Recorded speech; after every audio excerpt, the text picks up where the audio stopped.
Hey there. Hi, how are How's you? it going? It's going so well. Thank you so much for inviting me. Yes, of course. Thank you for joining. I appreciate you. Hi, Thank you for. Sandra. Go ahead.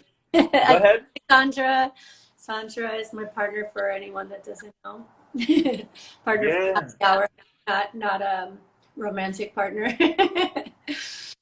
Say that last part again. I said my partner for happy hour, not my romantic partner.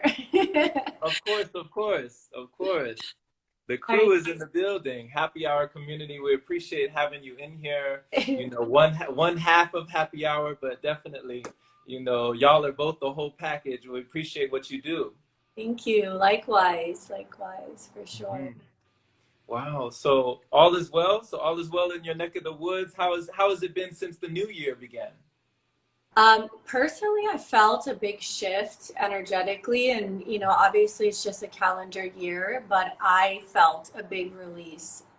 I think the last 4 months of the last year, 2021, was extremely intense for me. Mm. And I don't know if it was in my mind, in the cosmos, probably both.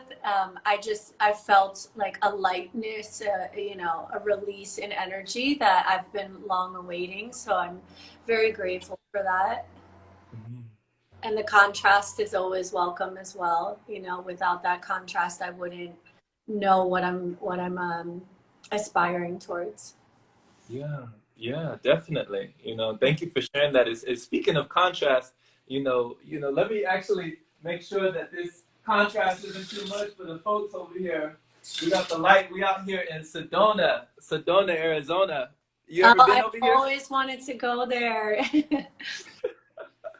Yeah, it's pretty cool. They call it the one of those vortexes or one of the chakras of the world. Hmm. Do you do a lot of traveling to places like that?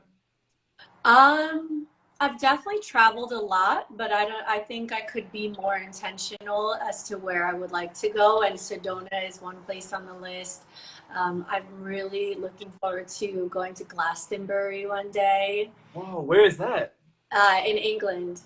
Oh, okay, okay, So that's Glastonbury. like the Stonehenge is there, and that's known Mm-hmm. to be, a vortice of energy as well. Mm-hmm. I'm probably going to Costa Rica in spring, and I know that Awesome. that's another energetic, you Yeah. know, hot spot of the world. But Yeah. yeah, I do travel quite often, and I can definitely feel a difference depending on what location I'm in of how I'm feeling.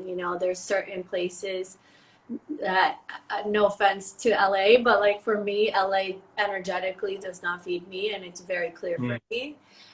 Not California in general, but LA specifically. And then Mm-hmm. I lived in New York for a very long time, and I see how that was almost like a false energy, Mm-hmm. a different type of energetic feeding that it gave me, and almost like a unhealthy one looking Yeah. back. But yeah, I also always try to find like the best of wherever I am. Yeah. Yeah. Making the best, even in the not so best location, you can still find something to appreciate and be grateful for, and something to find that you can latch onto. It's like alchemizing in a way, you know. And Mhm. when you talk about Glastonbury, like I never even heard about that, but I think I've heard of the Stonehenges. Kimmy, is that where they do the geomancy, or where the different lines, the lines of energy? I'm not familiar with that, but the Stonehenge is like one of the, seven wonders, and it's definitely a site that everyone goes to visit, and it's just known for having like very high vibrational energy in that area. Hmm. Hmm. Like a lot of healers and Right. probably gnomes and wizards and unicorns living there. Definitely, definitely. That sounds so magical. Do you see yourself as like one of those, like a wizard or sorceress, or, someone magical?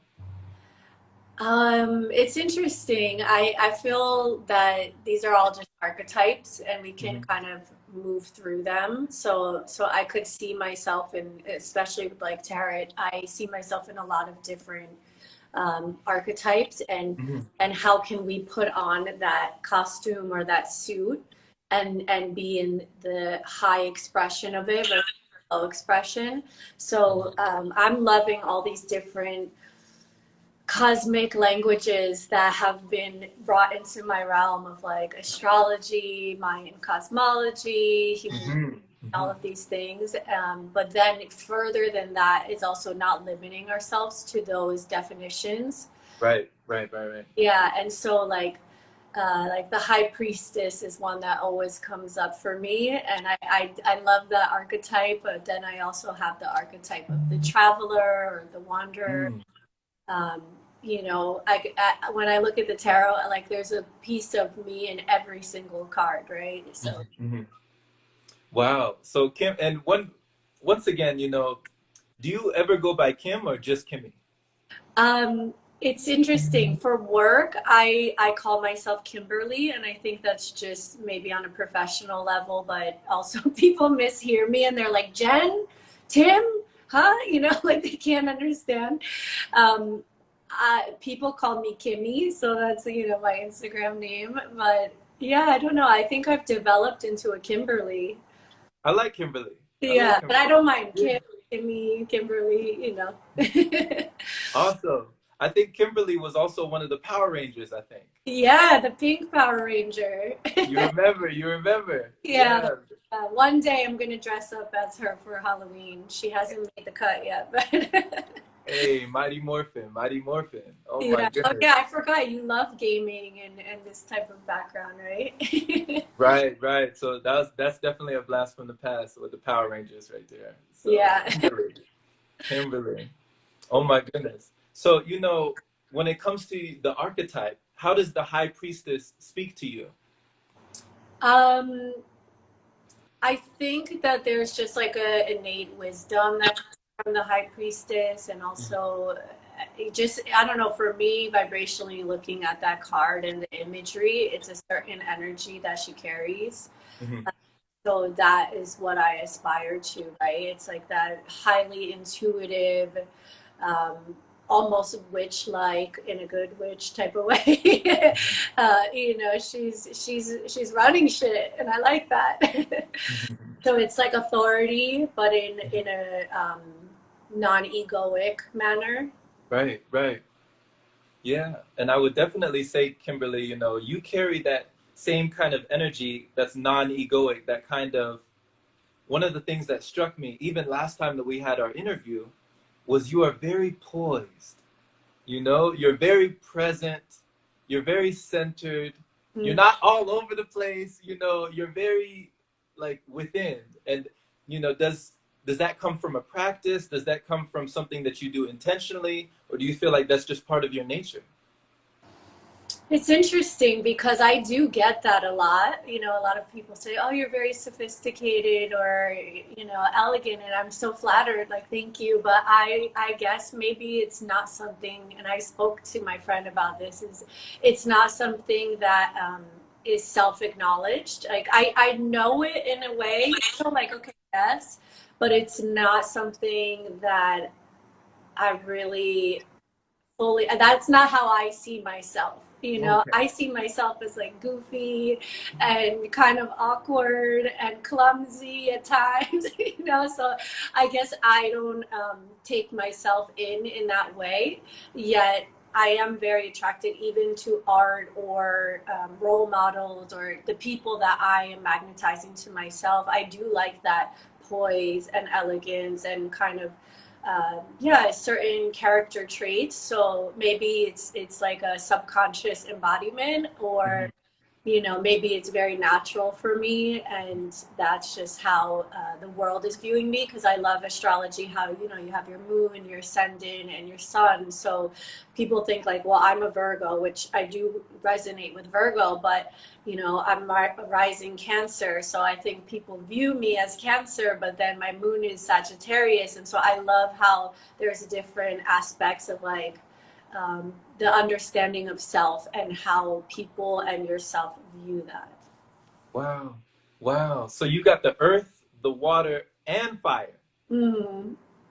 I have a lot of fire. A lot of fire. So Yeah. The Sagittarius is strong. I have 5 planets in Sagittarius, so Woo! that's why when I know that Virgo is mutable and it's Earth sign, and I do feel grounded, but then I'm like, I don't know, I don't feel like that's the whole of me. And then when I figured out my whole chart, I was like, oh, okay, 5 planets in Sag, that makes complete sense. It's like, it's all the different fractals of the puzzle that come together, and then you can see the holistic picture of your making. Wow, that is, oh man, that's magnificent. My mom is a Sagittarius, and I've been road tripping with the Sag, so it's really interesting the dynamic between us. Like when y'all take charge, y'all take charge. Y'all know how to do Mm-hmm. What is your sign, Jerome? Say again? What is your sign? Oh, take a guess. I want to say Aquarius. Ooh, well, I do have the Aquarius moon. My moon is in Aquarius. Yeah. Okay. Great guess. I'm seeing you as how you see yourself or relate to yourself, right? Mm-hmm. What is your sign? Maybe something in Earth sign? Mm-hmm. No. Pisces? Pisces? No, but it is water. It is water. Yeah.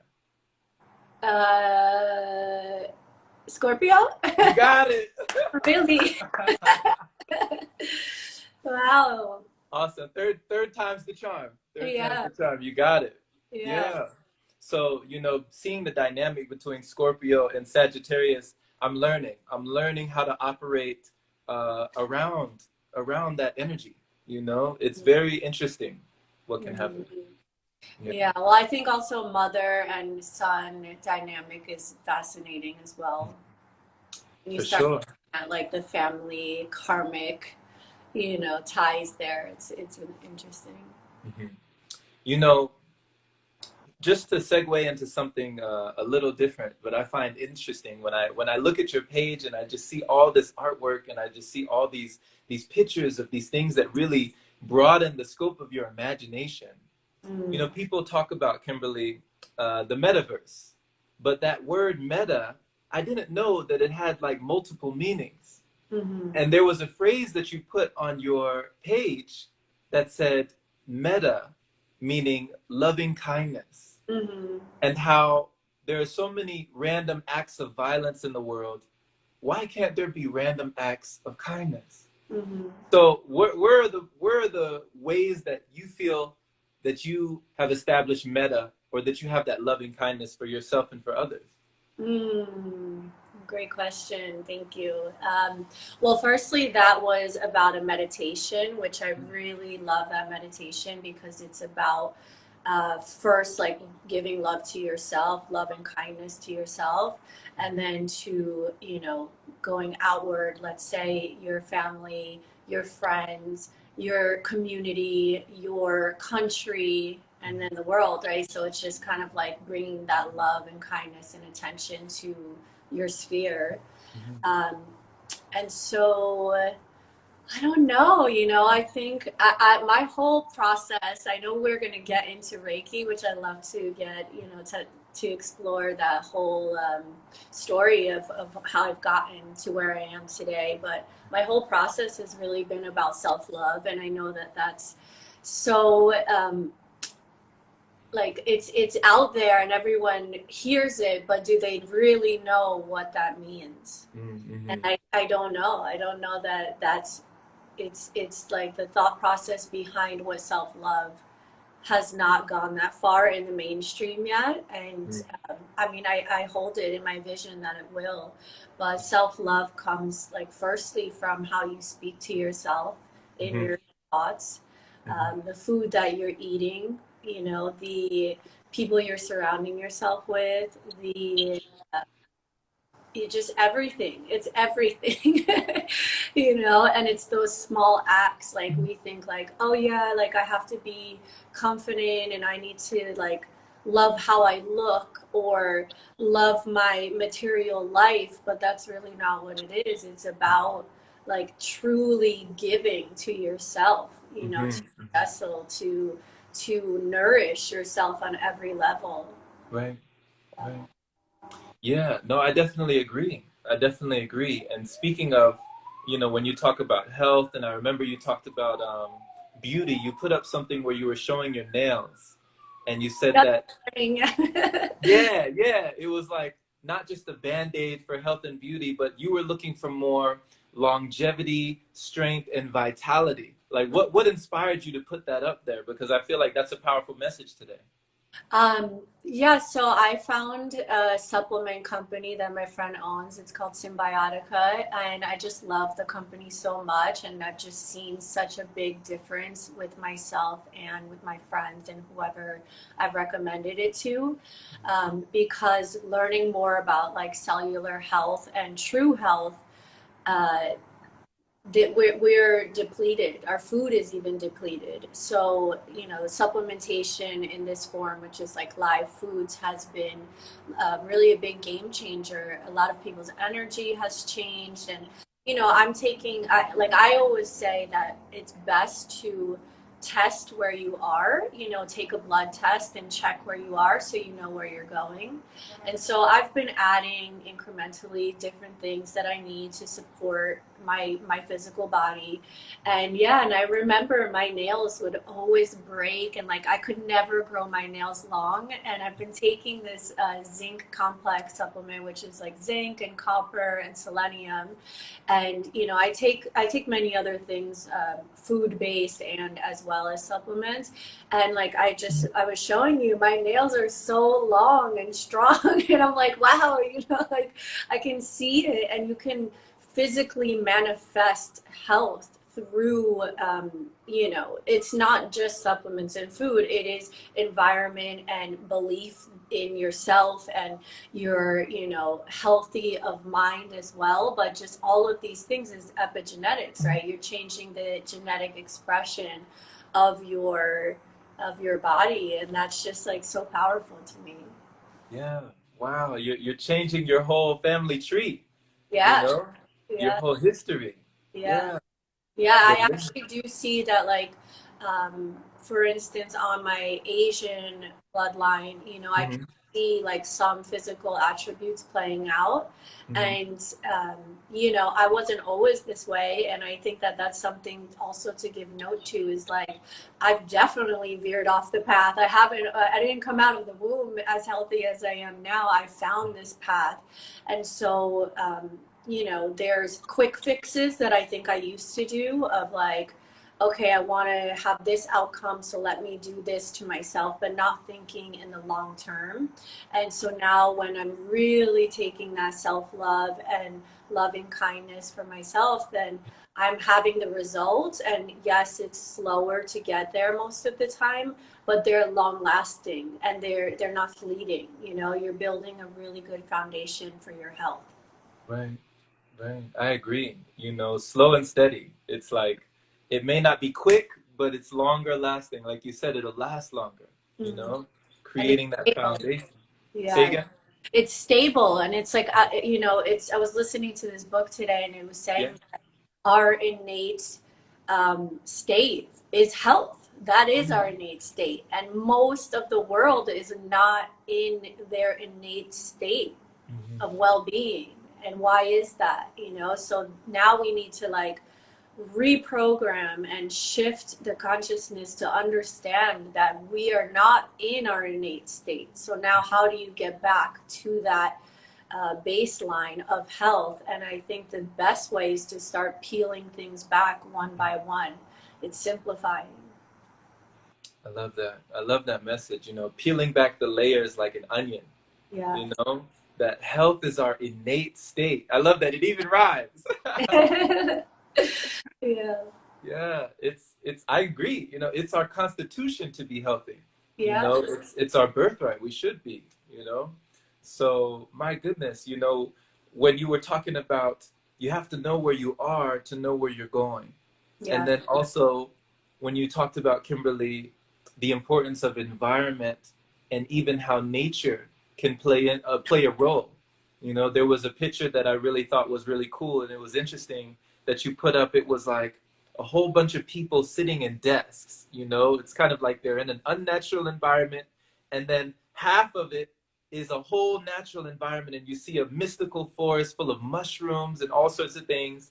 And you put a message there. You said that, you know, all the answers that we're looking for, like we'll find it hidden in plain sight. Mm-hmm. So what do you see out there? What do you see out there that others don't see? Well, I think my journey has been with plant medicine. And so that has really opened my eyes to the connection. Like you just feel a deeper connection with this earth, you know, to the mother. And especially like I've grown up living in cities most of my life. So I'm the extreme example of someone that was disconnected from nature, and I liked nature, you know, it's like I appreciated it, but like, can you feel it? Can you feel that you are nature and that you're on the same rhythms as nature? You know, like I live in Miami right now, and it's finally starting to get colder, and you know, no complaints because it's hardly cold, but it is finally starting to get a little colder, and I'm like, oh, okay, it's good because, you know, now I can honor that winter hibernation. Like we don't need to go level 10 365 days of the year. So it's good for me to remember, okay, right now is winter, it's time to go inward, it's time to like recoup and kind of, you know, just recalculate, like where is my energy, where has it been, where is it going, you know, all the things we do when we hibernate. Wow. So you shift with the seasons. Yeah.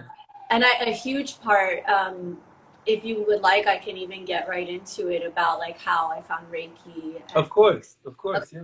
So to talk about my my story and my, you know, my journey with this is that I had found plant medicine maybe like 10 years ago.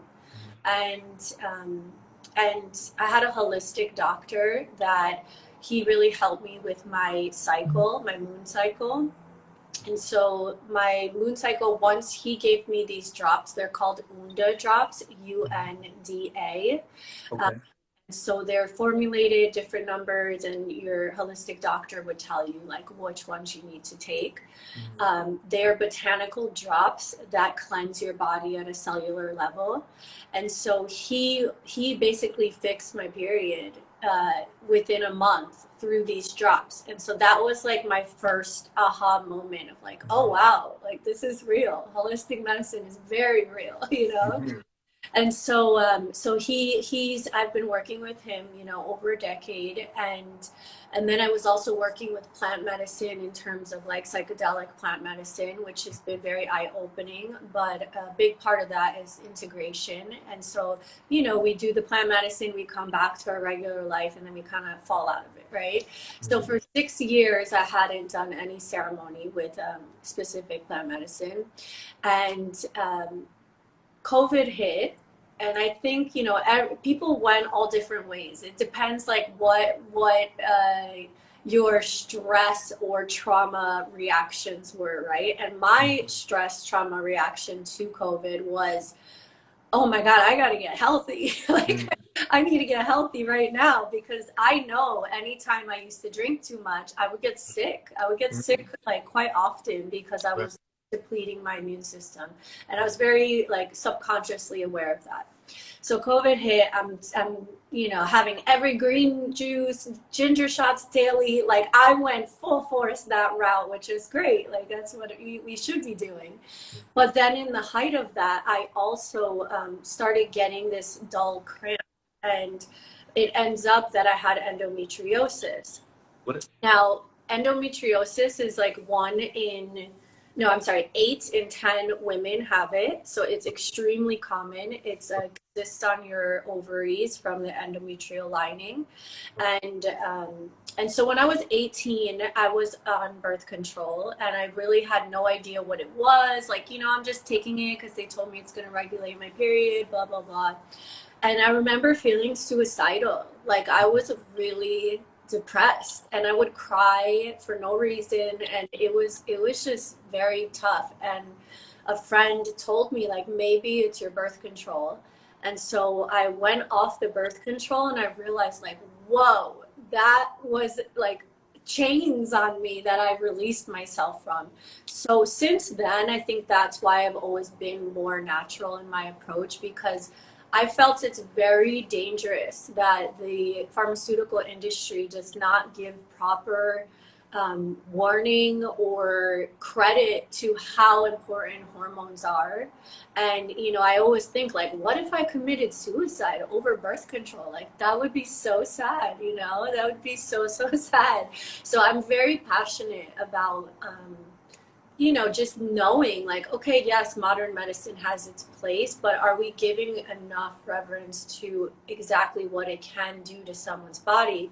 Like, we watch all of these commercials on TV, and they're like, oh yeah, so side effects can be nausea, diarrhea, suicide, whatever happens in there, and we just blank it out because we're so numb to it at this point, right? We're not even paying attention that, okay, this could cause all of this, you know? Like, it's just interesting how disconnected from the process we are. So fast forward, I find out that I have endometriosis, and the gynecologist said to me, this is not curable, and you're going to have to go on birth control to cure it. And it's, you know, that's the only way to stop it. And already I'm like, no, not happening because of my past. And so I said to her, okay, well, thank you. And, you know, I'm gonna take this information and figure this out myself. So I had this intuition. Oh, which, by the way, I said to her, because I think most people stop there. I said to her, how does birth control stop endometriosis? And she said, well, you know, you'll go off the sugar pills, so that way you'll just be on birth control the whole time. And I'm like, so that's menopause. Like, you're trying to give me menopause. Let's call it what it is, you know? And so She couldn't give you a straight answer, huh? it was just, she was a really nice woman, but I think that's how they're trained. You know, Yeah. it's the system. It's like, you're just trained to tell me that, not saying that, like, you're about to give me menopause at 37, you know. Right. I think I was 36 at the time. It's like, that's not, that is not cool. So anyways, so I now fast forward, I'm, you know, telling her no, and I knew inside, like, this is that voice in your soul. I knew I needed to learn Reiki for whatever reason. And it's not even like I know anyone that did Reiki at the time. Like, I just had this inner knowing that I needed to learn. And I went to a barbecue at a friend's house, and I met a girl, and I don't know why, you know, it's that, like, divine will that comes through you. And I said to her, do you know someone that teaches Reiki? And she said, yeah, I do. And so she introduced me to my Reiki masters, which are completely just, like, lovely. I'm so, you know, guided to them. I'm so happy that I've met them. And so I learned Reiki, and yeah, and it was to heal myself. And I did Reiki with my master, and it was just fascinating, like, quick synopsis, but, you know, we go meditatively through to my womb. And she says, what do you see? And I'm like, I'm seeing all this dark purple energy. You know, I don't know, like, it feels dense. And she said, okay, pull it out. I pulled the energy out and look at it. And it was a dead rose. And it was so vivid in my meditation. A dead what? A dead rose. Oh. Yeah. And so she's like, okay, send love and light to it, and see what happens, and ask it what you need to know. And it was a repressed memory from when my mom had a miscarriage when I was, like, I don't know, 1. And it was a repressed memory that I hadn't thought about for maybe 15 years, that was, like, hiding in my womb, you know. And so it's just really eye-opening to see how all of these things get stored within our body, and how energetically it wasn't my miscarriage, it was her miscarriage, but, you know, she's my mom, I'm a baby, I'm around her, I'm intertwined in that trauma, and I'm sure grief and sadness of hers. So that was one part of what we uncovered. So I learned Reiki. I did a few ceremonies, and I went back to the same gynecologist, and she, you know, took a scan and she said, oh, it's gone. You know? Wow. Yeah. And I'm like, yeah, it was fully gone on one side, and the other side, it hadn't grown at all. And Wow. then, yeah, you know, she asked me like, "What did you do?" And I felt hesitant to tell her. And then Mm-hmm. and then I did tell her what I had done, and she said, "Well, do you feel better?" And I said, "Yeah." And she said, "Okay, well, who am I to tell you different?" And I really love that she respected my process. Mm-hmm.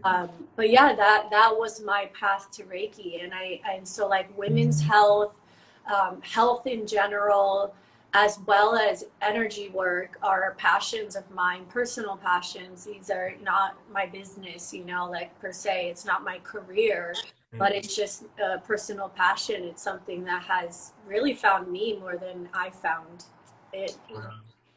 Wow. Wow. Kimberly, thank you for sharing. Like, thank you for expressing, thank you for your vulnerability, and also just thank you for expressing your personal passion. What a powerful path, you know, and how you came into it as well. You know, Mm-hmm.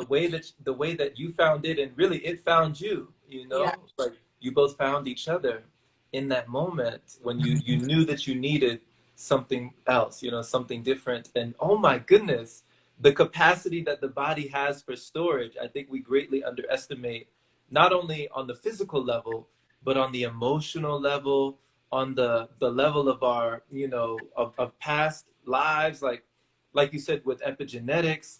But being able to extract a repressed memory, I never even heard of somebody doing something like that.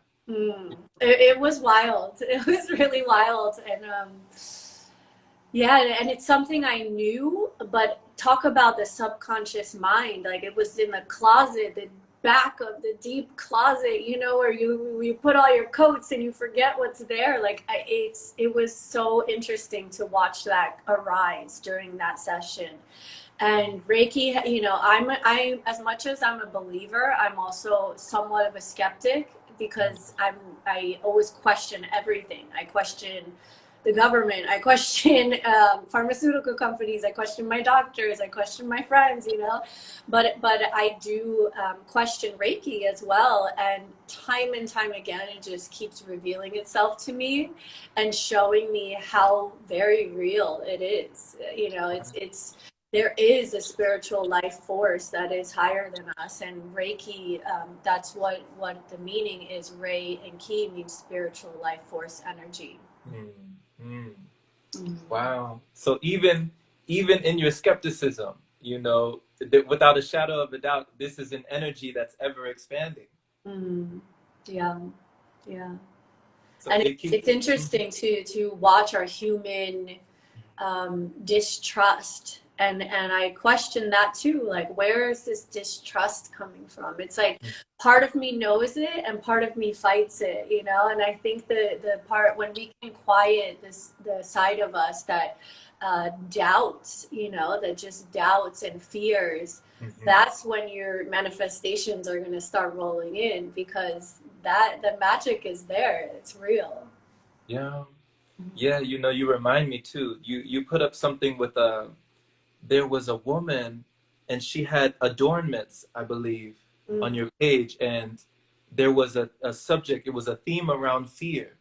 And that you said that we all feel fear, but what matters is what we do in that moment that makes us a warrior. Do you remember you put that? Yeah, I just, Yeah. we all feel it, but then how do we have responsibility, the ability to respond? Mhm. And you know, that's mastery. Mhm. That's the Yeah. mastery, and I'm working on that. You know, it's like cognitively, I understand the process of, I don't even like to say controlling, but like up leveling or uplifting our reactions to things. Mhm. And yet still, you know, I keep being triggered, and I'm sure we always all will be triggered, but I keep being triggered. And now I'm just like, ah, here's the teacher again. Here's the Mhm. teacher again to show me that I have more work to do in this specific field of my ability to respond. I think my natural state is quite calm, and I can be, I'm pretty peaceful, like I'm chill. But I am also easily rattled or stressed out, or, can allow other people's frequency to disrupt my own frequency. So personally, right now, I'm working on how do I strengthen my frequency, my auric field, so that I'm not swayed so easily. So you have many sides, Yeah. like a Rubik's cube, like you have many dynamics. Oh, so many. Yeah. Yeah.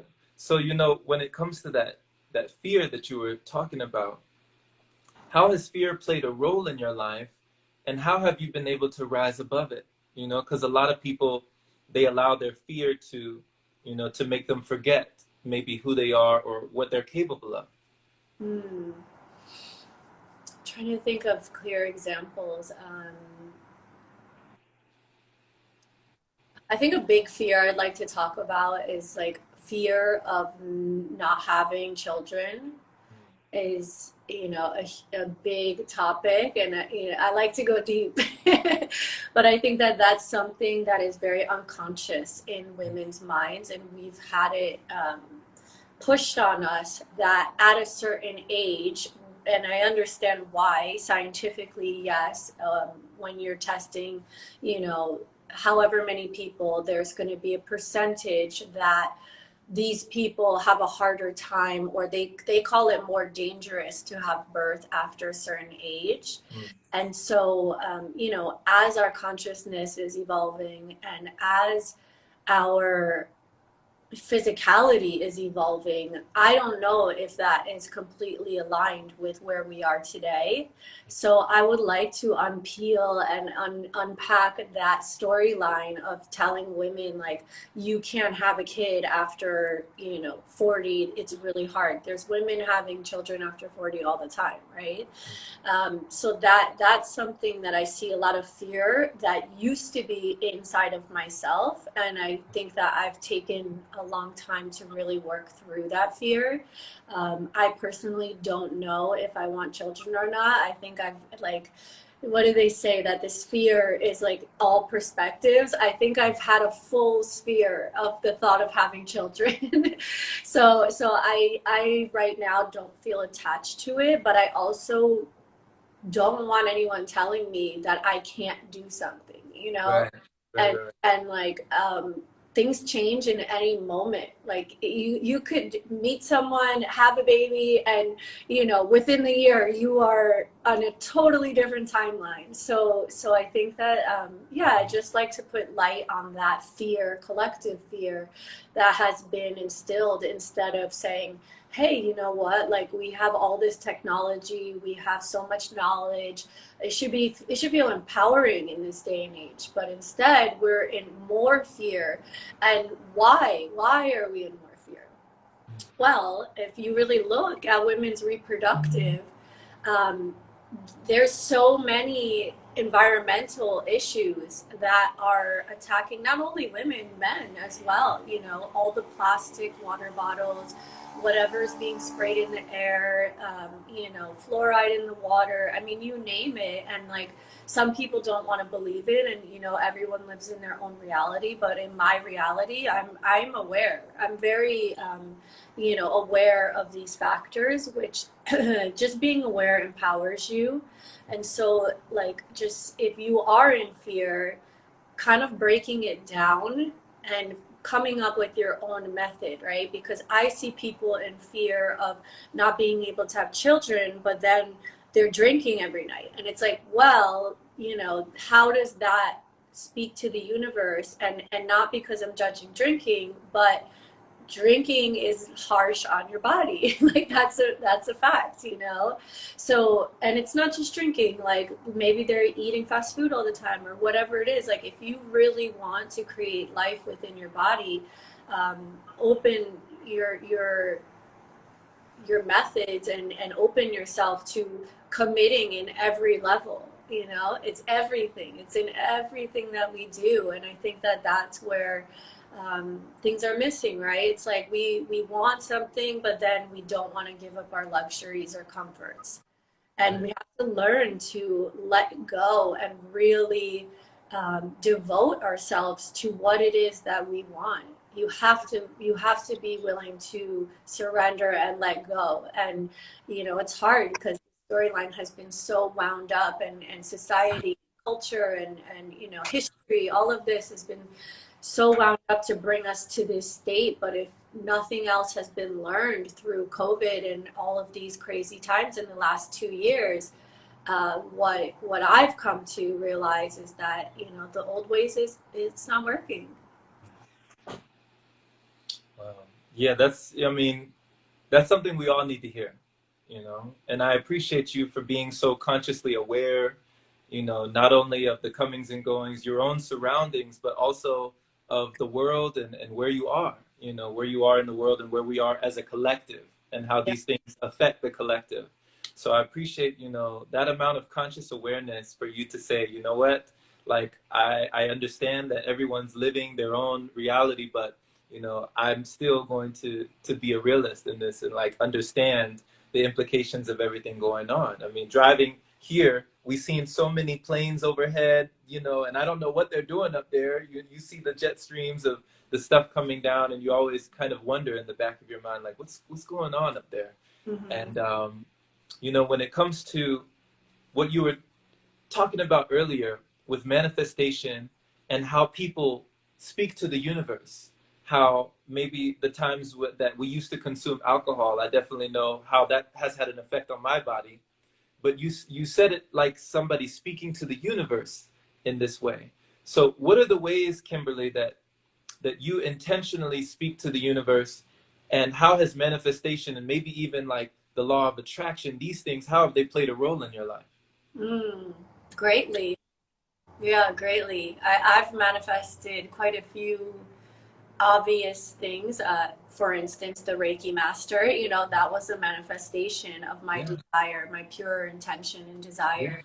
And then on top of that desire is implementing action. So I acted on that desire by speaking to a stranger and asking her if she knew someone. And it's so like it's almost beyond you when it comes in that way, right? The job that I currently have was completely manifested to the T, down to every detail I envisioned, you know, it plus more. That's how it works. Like the universe gives you what you desire and ask for, plus more than you could even imagine. Yeah.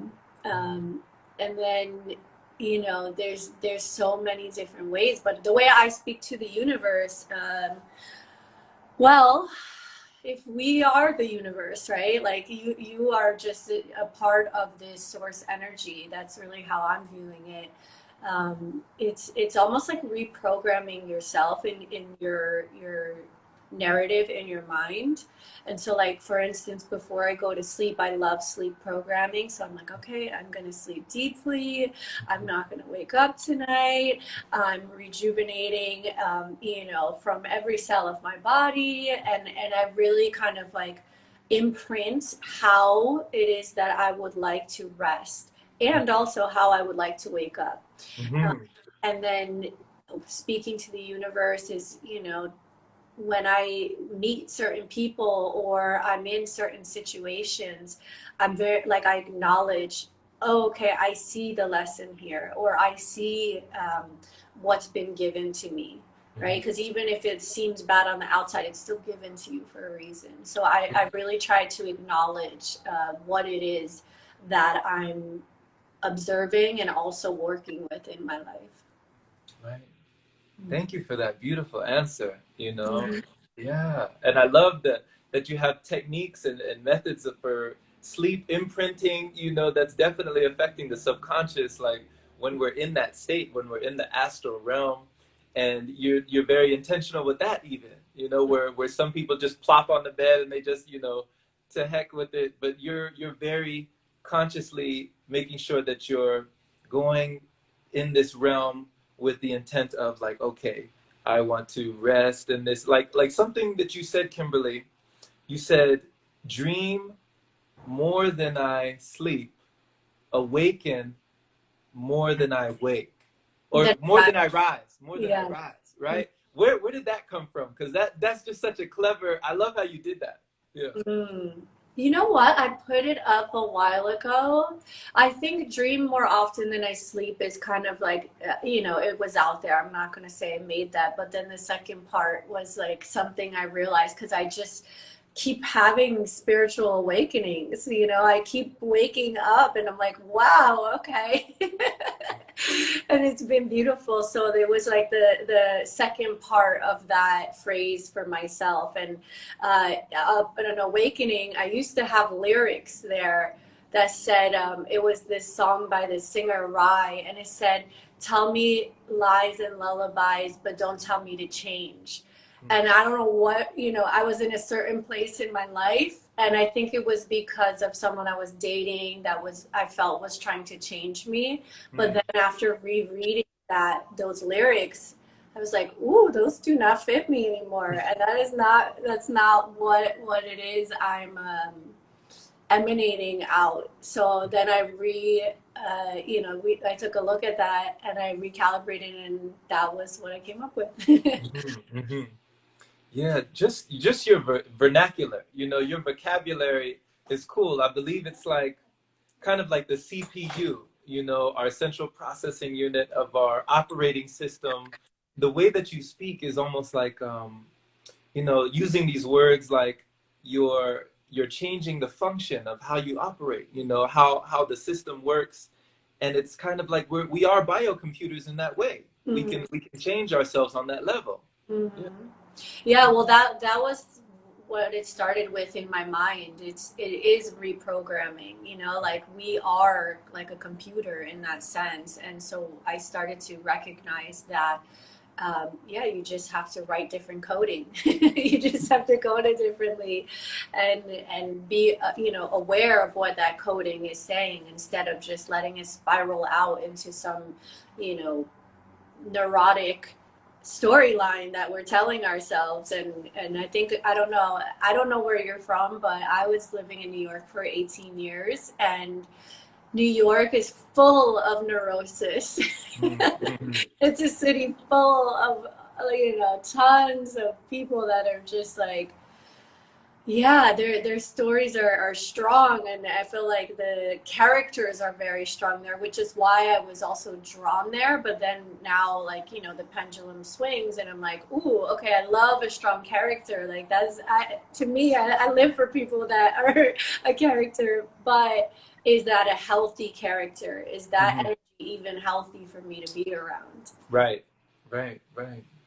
So these are things that we should all be consciously aware of when it comes to our environment and the people that we surround ourselves with. You know, like they say, birds of a feather, right? So, you know, thank you for all these messages. Thank you for all these nuggets. And I would just love to ask, you know, do you have any place for people to come to you? Do you have any services that you provide personally? I don't know, on the, you know, with the Reiki, I don't know if you allow people to come to you on a personal level, but if so, would you like to share? Yeah, I mean, Reiki is Reiki level 2, which is where I'm at, is quantum, you know, it's the quantum field. So we don't have to be in person. I don't even have to be on video with you. I just need specific information.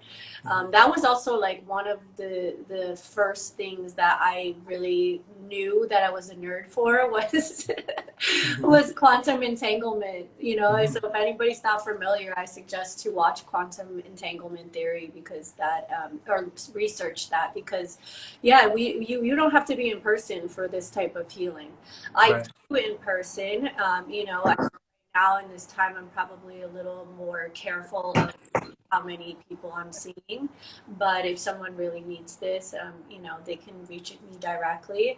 And then, as you know, I have my community with my partner, Sandra.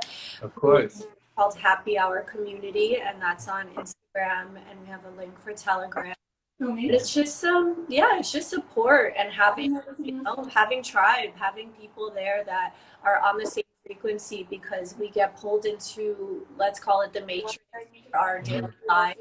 kind of slip out of the intention and focus of higher purpose. So it's nice to have people to have deeper conversations with and know that there's higher purpose, be of service not only to each other but to ourselves through community. Yes, absolutely, absolutely. So Kimberly, thank you once again just for coming on here. Thank you for sharing, and we will definitely stay in touch. We will stay tuned, and we will stay plugged in. Everyone, definitely go follow Kimmy Smalls. Go follow the Happy Hour community. Go follow Sandra True, and we'll stay connected to you. Thank you. And same for you. Follow Jerome. I love everything that you post. I feel like, talk about keeping in a certain frequency. I really love your messaging and deep thoughts. So thank you for that as well. It's a pleasure. It's a pleasure. So much love. Much love. We'll take care. Have a great time in Sedona. All right. We will. Bye.